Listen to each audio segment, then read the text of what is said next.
बिस्मिल्लाहिर्रहमानिर्रहीम अस्सलाम वालेकुम।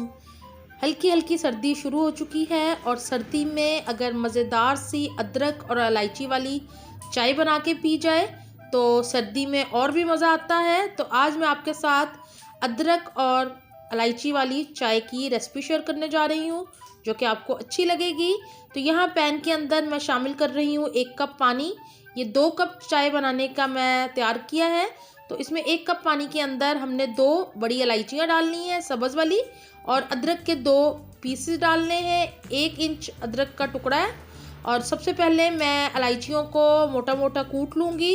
बहुत बारीक इसका पाउडर नहीं हमने करना, जस्ट जो इसके बीज हैं वो थोड़े से पिस जाए और उसका फ्लेवर और उसकी खुशबू चाय के अंदर जाए, इतना ही हमें चाहिए।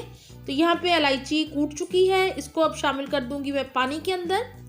थोड़ी देर पानी के साथ इसको बॉईल करना है हमने। तो यहाँ पे मैंने इलायची शामिल कर दी है और अब अदरक को भी कूट लेते हैं। इसको भी हमने मोटा मोटा सा कूटना है ताकि उसका फ्लेवर चाय के अंदर अच्छे से आए। तो यहाँ पे अदरक भी शामिल कर दिया मैंने, साथ ही मैं इसके अंदर शामिल कर दूँगी पत्ती। तो 2 कप चाय बना रही हूँ तो 1 बड़ा चम्मच मैंने पत्ती का शामिल कर दिया है। इसको पकने देंगे तकरीबन 2-3 मिनट तक, इसको अच्छी तरह पकाना है। 2 चम्मच शामिल कर दिए मैंने चीनी के, आप अपने टेस्ट के मुताबिक चीनी शामिल कीजिएगा।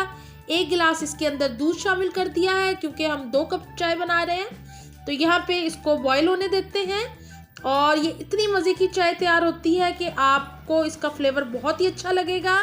और अगर आपके जिस्म में कहीं दर्द है उससे भी आपको फाका मिलेगा। तो ये देखें यहाँ पे हमारी चाय बॉईल हो रही है और मज़ेदार सी चाय हमारी रेडी हो गई है। 5 मिनट भी नहीं लगते इसको। और आपके पास अगर अदरक और इलायची है तो आज ही इस चाय की रेसिपी को बनाएं और इन्जॉय करें और मुझे कमेंट बॉक्स में ज़रूर बताइएगा।